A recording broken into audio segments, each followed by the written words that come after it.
What I thought I'd do today, just based on what Corey and I talked about with the challenge going on here and just some questions on recovery, was do a short presentation on recovery. When I speak to the public, my normal speaking venues are physicians and medical providers. So when I speak to the public, one thing that I've found that people like the most is the time to ask questions. So I am open to any questions anyone has. While we're doing this, feel free to interrupt me, and then afterwards we'll spend plenty of time answering questions, because there's a lot out there. If anyone didn't notice, there's 2 million experts on the internet.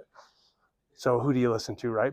Wiley, would you mind pushing the down on that? So before we get started into actually some recovery techniques and supplements and peptides and procedures and a few things I'll run over real briefly, is I think it's important to understand what's going on, why recovery is such an important thing. And in biochemistry and physiology, we call it allostatic load. And the allostatic load is basically the wear and tear put on your body from either overactivity or underactivity. But it also occurs with normal activity. I forgot this slide. I put these together real quick here. So yeah, and basically it's just when the effects of your survival hormone, cortisol, start hampering health. And that may be surprising what I just said to some people. Survival hormone. Everyone thinks of cortisol as a bad guy. Would you guys agree? Cortisol is a bad guy, your stress hormone. But it's a survival hormone. Cortisol is, without it, you die. There's a disease in the Western medicine world, we call it Addison's disease, and those are people that do not make cortisol. If they got an offender bender, they would die. So cortisol is a survival hormone. The problem is when it's around in too high amounts for too long, then it starts breaking things down. And that's what allostatic load is the effect of that cortisol on that. There's things that drive that. We call those metabolic activation pathways. And a few of these might be very common sense to you, but your diet is huge, huge. If I was to look at all of them, there's about 65, 68, depends on who you read, hormones in your body. If I look at the powerhouses, the mother hormones, every single one of them have to do with food. And cortisol is one of them. And that's very important to know, because your diet, if your diet's high in sugars, trans fats, processed foods, you have food allergies or food discrepancies, you have to be careful with what you eat. You are changing the effect of cortisol on your system, right? And that's why I've heard so many times, and Wiley, my PA, and I'm sure Corey has too, when people change their diets, they feel better. Right? It's hard, not easy, but they feel better. And that's just one sign. If I drew out a picture of the metabolic activation pathway of food, it affects every single aspect of your health and your disease and your life. That makes sense. We need to eat to live, correct? Hence the survival hormone cortisol. I like one more little analogy with that. Let's pretend it's 1,000 years ago. And this little group here, we're a tribe. We're the Pocatello tribe. And we live here, and it's actually snowing outside like it's supposed to, right? It's cold. But we had a terrible hunting and gathering season the fall before. So the reason cortisol is elevated 1,000 years ago is you're hungry. And just to give you some examples of why that's still in play today, evolutionary-wise, we haven't changed. But if you're hungry, the last thing you do is bring more mouths in the world to feed. So what's one of the first things the metabolic activation pathway of food does? Could you back that up, dude? It turns off the sex hormones. Turns them off. And I don't care what your labs say. They're turned off when cortisol's high. The other thing it does, it interrupts thyroid function. It increases something called reverse T3, which T3, the active thyroid hormone, is absolutely essential for all the energy pathways in your cell, the mitochondria, for ADP to turn to ATP, NAD to NADH. All these different energy pathways are shut off, so you have no energy. So when stress is high, cortisol is high, it can relate back to food and cause you not to have energy, be fatigued, and all your sex hormones don't work. So you start getting fat around the belly. Obviously, you don't participate in anything sexual. Your hair changes or falls out. I mean, all the things you can think of with hormonal disarray, what a person in menopause, a woman in menopause, or a man in andropause would be going through, can happen through this metabolic pathway. The other one are drugs. Drugs are a problem, and that can be over-the-counter drugs, it can be prescription drugs. The number one drug-related death in the world are NSAIDs, like Advil. You know what's number two? Antibiotics. Those cause problem, and that brings on a whole nother series of discussions. Antibiotics destroying the gut. What's the gut role with cortisol? They're hand in hand. You can't separate them, right? They also, one thing that people forget, especially physicians, because guess what? We're not taught this. This is something they're teaching more in some of the naturopathic schools and more of the progressive medical schools now. But every drug you take causes nutrient depletion, especially in America when 73% of our food is processed. 73%. So I don't care how good you think you are, you're still not that good. It's just the way it is. So that's very important to understand. And that even goes back to Hippocrates. The father of Western medicine said all disease is deficiency. So we're taking drugs to feel better, causing deficiency, causing disease to make us feel worse. The next one, exercise. You can overdo it.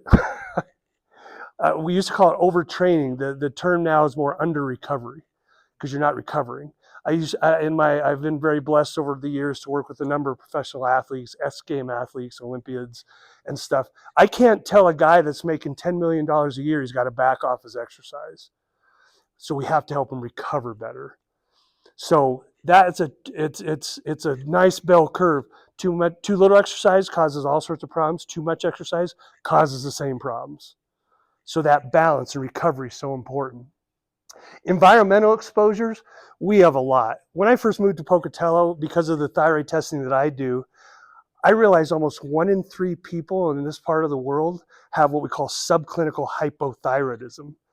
And I could not figure that out until a good buddy of mine pointed out something called Superfund sites. Everyone know what a Superfund site is? There's 3 of them within 60 miles of this room. They're nuclear waste dumps. Yes, environment is huge, and toxins are huge. Genetics, if you don't methylate appropriately, or you don't metabolize your B vitamins appropriately, those are things we can look at and help you figure out. So these are just a couple of the metabolic or activation pathways. Stress kind of fits over all of it. I talk about stressful situations, but stressful relationships, stressful work environments. Those things all add up and put a toll on your body.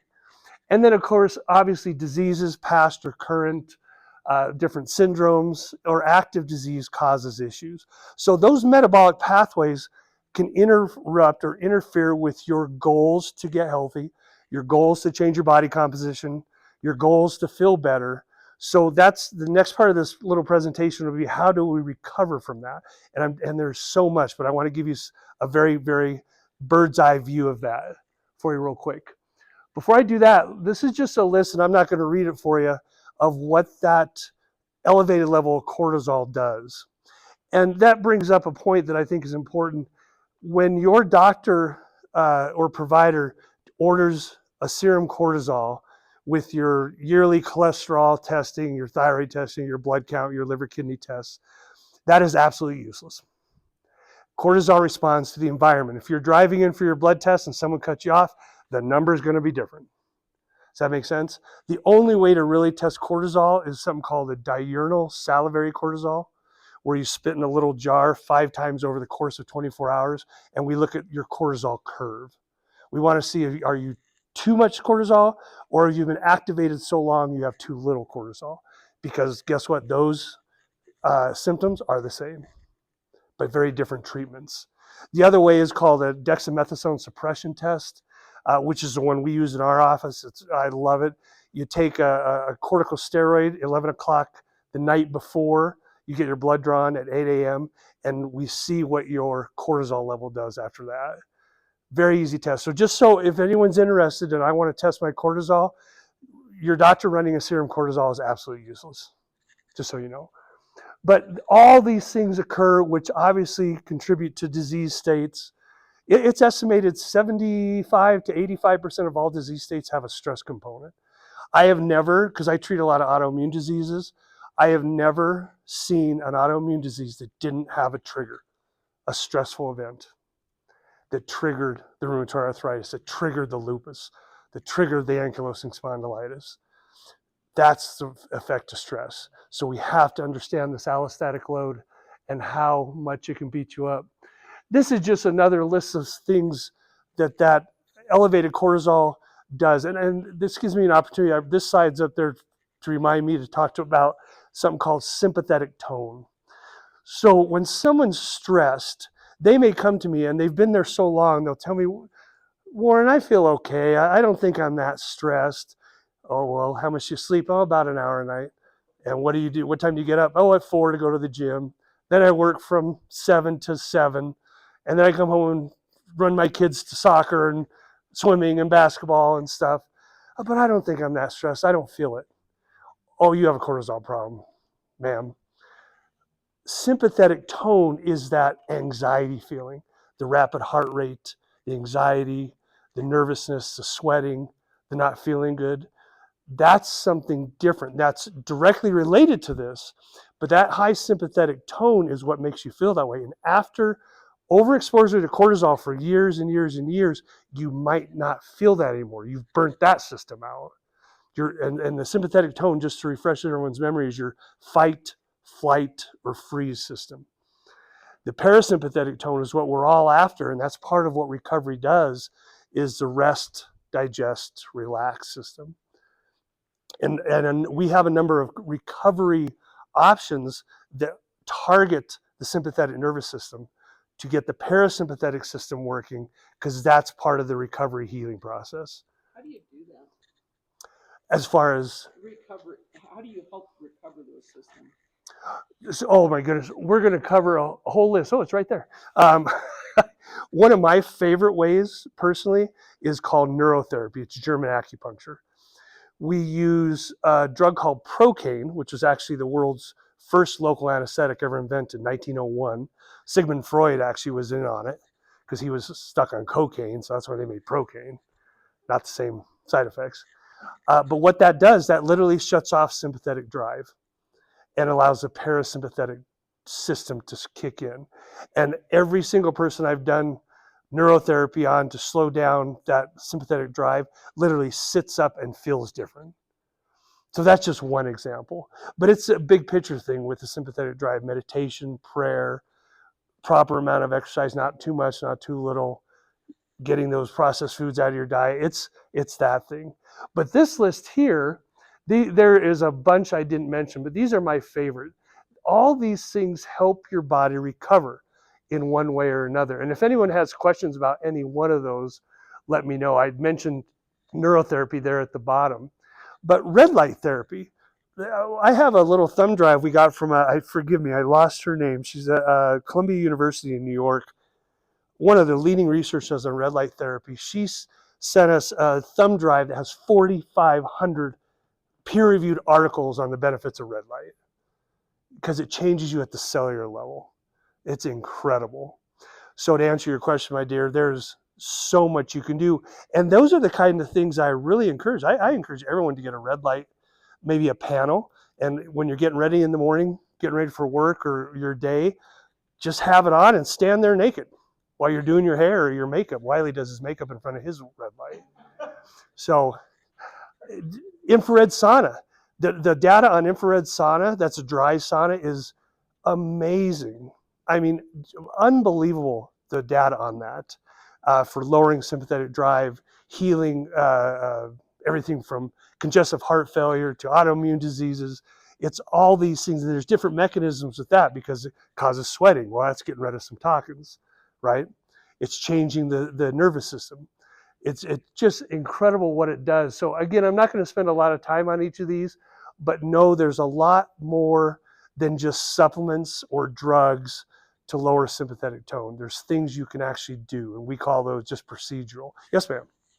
Red light therapy, how do you determine what's actual grade and what's scam with all the online? Great question. These people don't pay me, but my favorite is called Hugo Health. They have very well documented and proved good systems, and they have the correct wavelength. For example, if you have a musculoskeletal injury or you're healing from wounds, you want a 660 wavelength to help it. And then just knowing little things like in that type of situation, 6 to 8 inches from the red light for 15 minutes, 3 times a week is how you would heal that injury. And then they have studies on skin care and growing your hair back. They have red light helmets, which I obviously have never purchased. They have all sorts of things out there. So it really, the reason for this site is to share with you that there's so many more options than what people think. And what's advertised on the internet are usually supplements and adaptogens. And we're going to talk about those in a minute, but there's more. Did I have a question? Yes. One more. Is Lipo2 the same as exercise with oxygen? Yes. Okay. Yep. Live O2, exercise under oxygen. And there's a couple ways to do that. One of the system that I have at my house is built by a guy from Golden, Colorado. And there's a couple ways to do it. You can actually just exercise while intaking more oxygen in a closed system. But the closed system can also be shut off, so you actually have negative oxygen. And one way we help, for example, older people with cognitive changes, early dementia, etc., is have them exercise, turn off their oxygen, watch their O2 sats go. Once they get dizzy on the bike or it get down to the low 80s, high 70s on their O2, you flip the oxygen back on and you hyperoxygenate them. And it's equivalent to sitting in a hyperbaric chamber for an hour, doing 10 minutes of exercise under oxygen with that technique. It's amazing. Yeah, really cool technique. Some supplement stuff, there are hundreds, but I want to review some of my favorite ones. L-glutamine. L-glutamine is the most abundant amino acid in your body. It's essential for protein synthesis. Some would call it a semi-essential amino acid. There's roughly 20, 21 amino acids, depending on who you read, 9 of which are essential. You can't get them. Your body doesn't make them from other things. Glutamine's semi-essential. Everyone in this room is an exerciser. It is now essential in you. But the reason I like it and the reason I put it up here more than anything was look at the protects the GI mucosal barrier. It will help heal your gut. And you may say, well, doc, I don't have gut problems. You live in America, you have a gut problem. That's the way it is. You don't have to have the classic loose stools, constipation, belly aches, bloating, that kind of stuff. You live in America, you have a gut problem. And glutamine is a great way to help your gut heal. It helps seal that barrier and allows the prevention of something my naturopathic friends would call leaky gut. And a leaky gut is when a protein larger than it should gets through the barrier into the bloodstream. When that occurs, the immune system, which sees it as foreign, because the very basic premise of the immune system is to recognize self from non-self, attacks it, and then you have the whole array of immunological effects, including the diarrhea, but it also can preclude autoimmune diseases, or give you fuzzy brain, or make you tired, right? So L-glutamine is a great supplement because it's help fixing the gut. It's providing the substrates for protein synthesis because your protein in your diet is essential for recovery, really essential. And so one of my favorites, the dose of it I didn't put up there, but simply 5 grams of L-glutamine. It usually comes in a powder.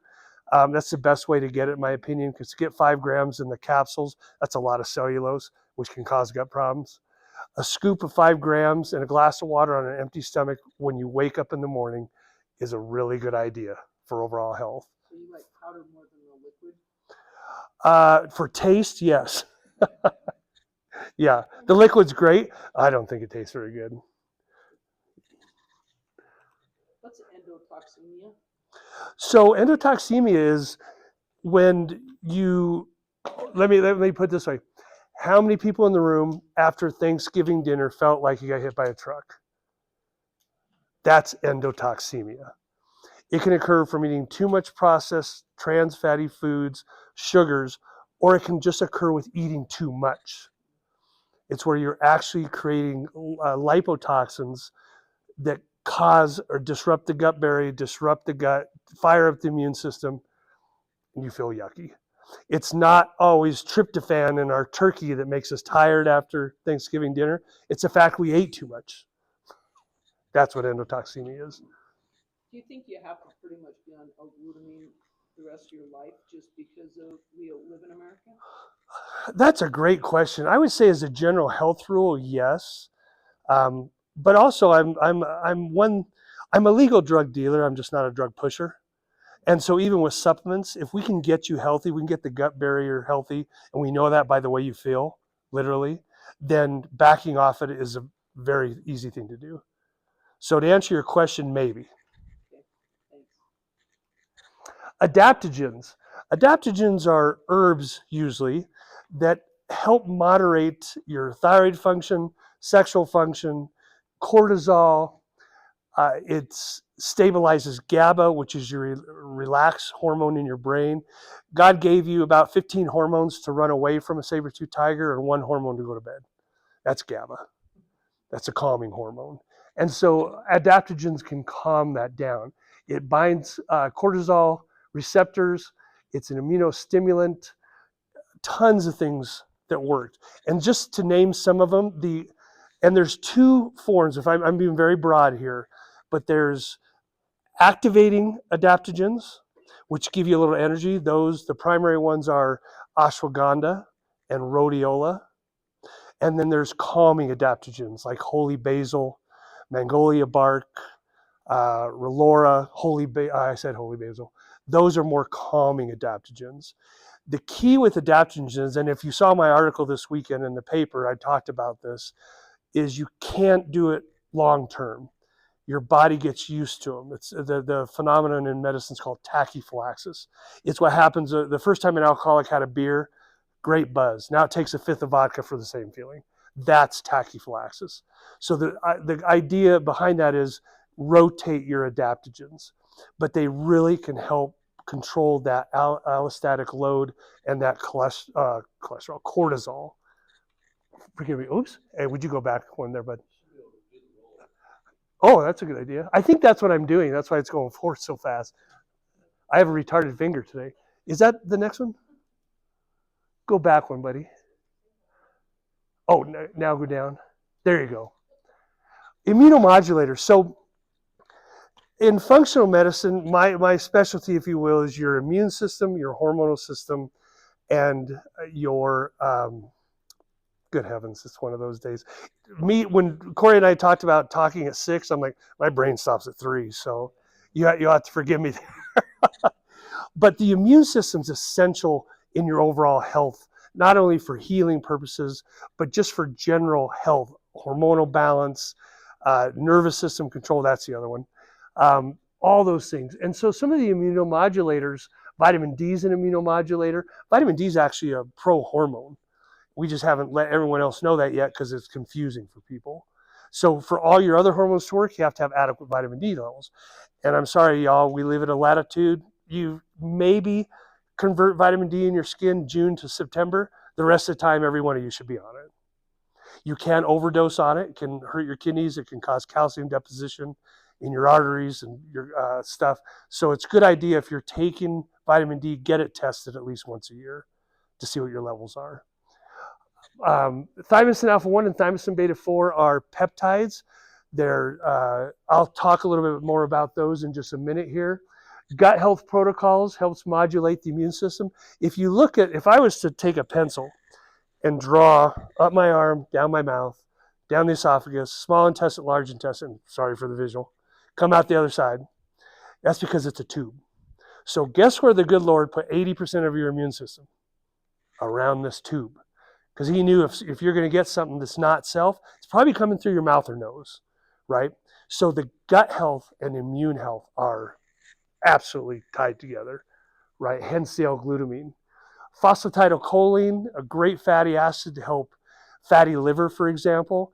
It's estimated 80% of Americans have non-alcoholic fatty liver disease, and that's the precursor to diabetes, hypertension, hyperlipidemia, a lot of these issues. Phosphatidylcholine can help fix that. Chyloic is aged garlic. Curcumin's my personal favorite anti-inflammatory because of the little statistic I told you at the beginning about NSAIDs like Advil and Aleve and stuff causing so much issues. I have taken so many people off their chronic NSAID use, put them on higher dose curcumin, and they do great. Just so you know, curcumin is the active ingredient in turmeric. So if you're on a turmeric supplement and you twisted your ankle, make sure you take at least 2 grams of curcumin in your turmeric. So you have to look at your bottle and do some math. So zinc, another thing, it's zinc you have to, you can't do continually either because there's something called a zinc copper ratio that really needs to be 1-to-1, especially for cognitive health. So short-term zinc, like over the winter months here, maybe January, February, March, as part of your overall health is a great thing to do. But if you are on it longer, then you have to have your doctor run a serum copper and a serum zinc so you can look at the ratio because that has to stay 1-to-1. Omega-3 fatty acids, excuse me, very important for everything from cardiac health, vascular health, brain health, etc. The problem with those is studies have shown most are rancid. So there's a couple companies like Nordic Naturals and Thorne Research out of Meridian, believe it or not, that have been shown theirs are not rancid. So pick your omega-3s wisely. So, doctor, Yes, ma'am. like all that stuff that you just had up there, like, is it in the process of like you doing blood work and testing our That is whatevers, and then that's how you come up with what we need? hire this woman. Yes, that is exactly. I was going to kind of finish up with that, but thank you for bringing it up. Yes, back to deficiencies. Oh, thank you, ma'am. Because everyone's deficient of something, I've done this long enough, I can guess by what symptoms you have coming to me, what we're deficient in. But it's best to test. And we have the technology now. I sound like $1 million man, right? $6 million man. We have the technology. For us old people, we know what we're talking about. You're too young to know what that is. But we have the technology and we can test it, and then we know what to do. And one of the things, if you scan a little QR code up there, we're going to do a drawing for a free vitamin IV. That is one of my personal favorite ways to do it, especially if your gut's disrupted and you're taking all these supplements, spending a couple $100 a month. You have the most expensive urine in the country. So IV delivery systems, probably best. So if we find deficiencies in our patients, we'll set up an IV schedule for them to replace those while we're fixing the gut, while we're dealing with the immune system, while we're optimizing the parasympathetic and sympathetic system, and then they don't need them. So great question. Thank you. Diet. Obviously, we kind of talked about it already, but here's just some key pointers to it. This entire slide can be summed up with 2 sentences. And I'll tell you the story behind one of them.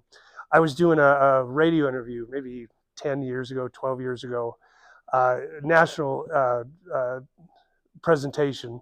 And it was long enough ago, it was a radio, it wasn't podcast. Tells you how old I am. And we were talking about diet and going on and on. And at the last 10 seconds, the host said to me, "Hey, Dr. Willey, in 10 seconds, give me the best dietary advice you can give me." And it came to me. I thank the good Lord himself for this.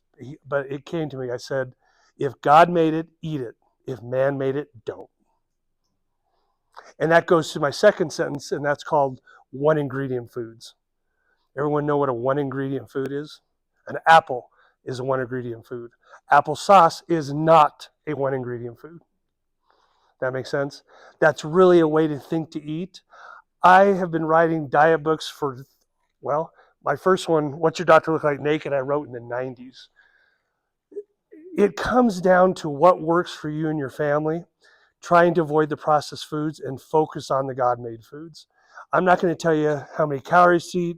I'm going to tell you to make sure you have adequate protein, but I'm not going to tell you disregard fat, disregard carbs. Anytime you criminalize a food, you cause a problem because it's not sustainable long term, right? And we just had this conversation this morning about Dr. Atkins. Ketogenic diets were huge when Dr. Atkins was alive. And what did he go off and do? He died of a stroke while walking to work. Yep, yep. And so that kind of blew that one out of the water, right? But really, this is how to eat using anti-inflammatory spices, high intake of antioxidant foods. Again, all one ingredient foods or God-made foods. This is the way to eat. The way to determine your protein amount. Protein too, I think, is kind of overstated. I think the athletic literature kind of weeds itself into the rest of us literature. An athlete, like a professional athlete, like I was talking about earlier, they need more protein than I do. But there was actually a study done on boxers who boxed 8 hours a day. They gave them 40 grams of protein and they lost no muscle mass. So I don't think you need as much as people claim you do. Like currently the statement is 1 gram per pound of ideal weight. That's hard to do. I mean, has anybody ever counted their protein and see how much they get a day? How much do you try to get a day?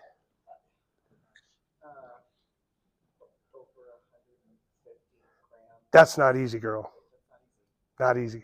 And to get that, what do we wind up doing? Usually protein powders, drinks. Well, one thing that's not up here that should be is chew your food. When you drink your food, you change the hormonal response to it. And the analogy I can give you on that is if I had a PVC pipe and I poured a protein drink down it, well, the hormones in your body don't have time to react. What do we do with this? Let's store it. Or let's raise their blood sugar through the roof, even though it's just protein. If you're chewing the same amount of protein, the hormones have time to react and you don't get the bad stuff from it. So one of the things we do when we are helping someone lose weight is we try to remove all liquid foods. Try to really have them chew foods because we want the hormonal response to the foods to help people lose weight permanently. So thank you for offering that. A diet by not eating. Fasting has some great research. I mean, I forgot the number, but how many times is fasting mentioned in the Bible, the good book itself? It's incredible. And there's so many different ways to fast. People think intermittent fasting, IFing, is what they call it, is new. It's not new. It's been around forever. Back in the 80s in the bodybuilding world, we used to call it a delayed eating technique, where you wouldn't eat except for a small window during the day. There's nothing wrong with that. Fasting increases the number of what we call senescent cells, cells that cause trouble in your body, by apoptosis, which is destruction of those cells. Fasting increases telomere length, which prolongs your life. There's a lot of good reasons to fast. And as just a general health measure, doing a 24-hour fast once a quarter really does a lot for you. It really does, and I encourage that in people. So that muscular guy? Oh, Corey. Another big muscular fella. What's BDFN? Brain-derived nootropic factor. It should be NF. I just saw that. Brain-derived nootropic factor. So brain-derived nootropic factor, I like to call it miracle grow for your head, for your brain. Exercise increases brain-derived nootropic factor. That's why when you're done exercising, sharp as a tack, you feel good. It's brain-derived nootropic factor. Fasting also increases that. Yes, ma'am. I think I wouldn't do it once a week. Once a quarter usually works with most people.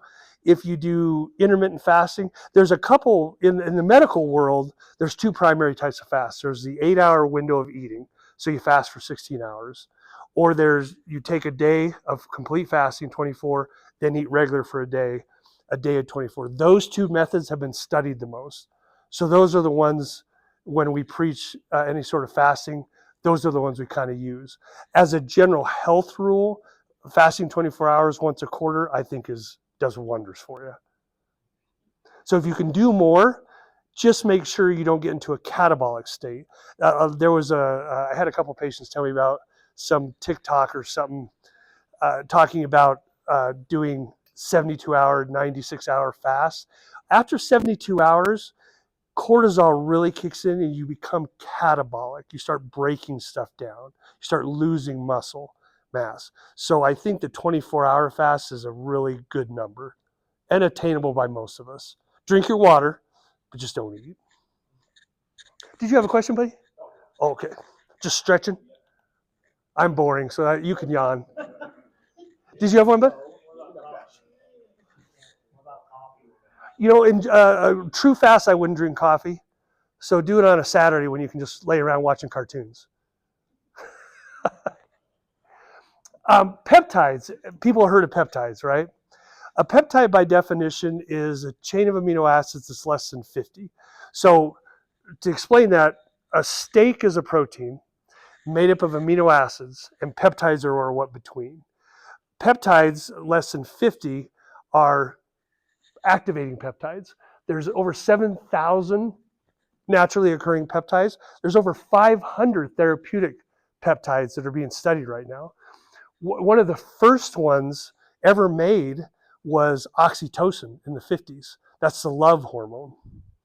And then insulin in 1965 by, I forget his name, a man from China, he designed insulin. That was our first medical peptide, right?